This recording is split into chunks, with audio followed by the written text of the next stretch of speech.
Has Queensland got the games or what?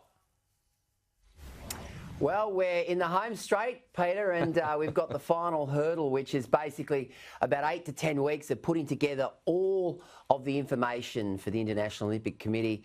That involves commitments around finances, around security, around infrastructure, around games, village and stadiums. But look, Peter, the champagne's on ice.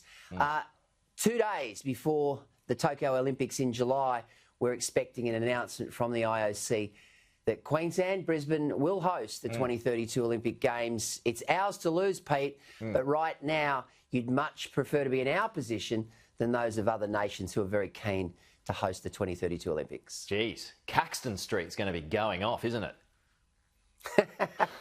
Caxton Street is going to be absolutely crazy. Look, this is when you think about it, Pete, it's, in our lifetime, when you think about big stories, this is about as big as it gets. We've had 56 Melbourne, we've had 2000 Sydney. It's the Sunshine State's time to shine. But the really great thing about this, Peter, is that, you've got young kids out there throughout the country who will look at today's announcement and go, gee, I'm sure Kathy Freeman in 1994, when Sydney was named, was thinking, that's my goal, 2000. And so it will bring a generation of young athletes forward. But more than that, Peter, and I think this is the really big thing, is that Southeast Queensland is a growing part of this country. You've got a lot of Mexicans from Victoria escaping Dan Andrews and his draconian lockdowns in relation to the coronavirus. And so we need infrastructure. There will be a second M1 built as a result of this. There will be a major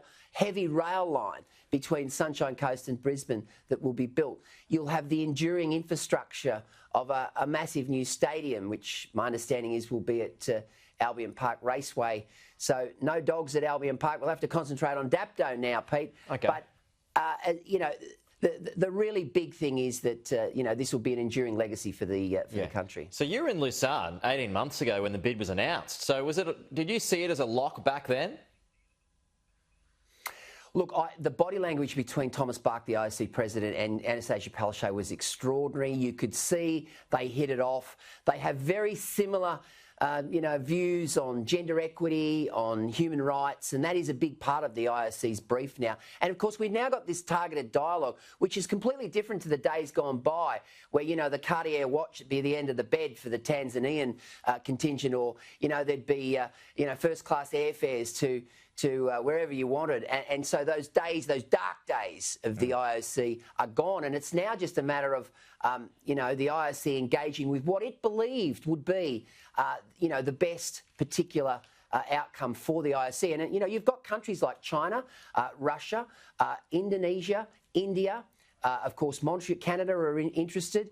These are all countries that were part of the original process, but they've looked at them all, and there was a fantastic presentation that was put together by the Queensland government in early February. It obviously was so convincing that they've now gone down this path. So, we're in the box seat, Pete. We're in the box seat. Yeah, and that's great. A great position. The best position to be, in fact. And a real shot in the arm too, Gleeson, for far north Queensland. Tourism obviously getting absolutely smashed all over the shop at the moment. There's going to be jobs available here, hundreds of thousands of jobs when you consider all the different sectors that are involved. It's just going to be great news, particularly for North Queensland. And are they going to get an event or two as well?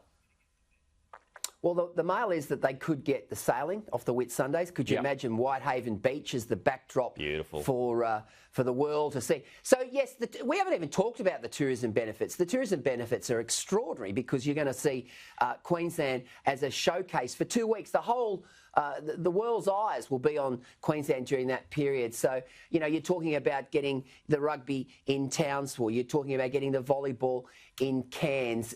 The Premier will be at pains to point out in her upcoming press conference that this is not just about the southeast corner, but obviously Brisbane will be the home. Brisbane will be where the Games Village will be. The Games Village earmarked for down near Hamilton Wharves right now. And, of course, the Gold Coast. You've got existing infrastructure, Peter, as a result of the Commonwealth Games in 2018.